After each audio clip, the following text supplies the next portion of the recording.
వీళ్ళందరికి కలిపి ఏమో ఇదివరకు వీళ్ళకి కొనుక్కున్న టైంలో వచ్చేటప్పటికి అది ఒక కోటి రూపాయలు, 10 లక్షలు 5 లక్షలు అది వీళ్ళకి. ఇవాళ అది ₹1,00,00,000 అయింది. ఇవాళ ఈ ₹1,00,00,000 మనం నిషేధం పెట్టడం వల్ల అది అమ్మలేడు.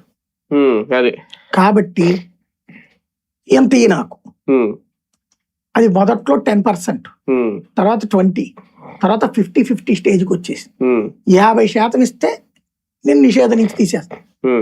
ఇక్కడ అసలు సమస్య ఏమొచ్చింది? నా ఆస్తి నేను అనుభవిస్తున్నా, వ్యవసాయము చేస్తున్నా, ఉంటున్నా ఇంట్లో, ఇవన్నీ నిషేధం నేను అమ్ముకోలేను. పైగా కొన్ని వారసత్వం కూడా వస్తాయి, వారసత్వమే అమ్ముకోలేరు అంతే. వారసత్వంలో అమ్ముకోలేని అవి వీళ్ళు నిషేధం జాబితాలో పెట్టేశారు. వ్యవసాయం కూడా చేసుకుంటారు, దాని మీద పది పొందుతారు. అది దాని వల్ల ఏమవుతుంది, రాత కోతలతో జరిగే కొన్ని ఉంటాయి.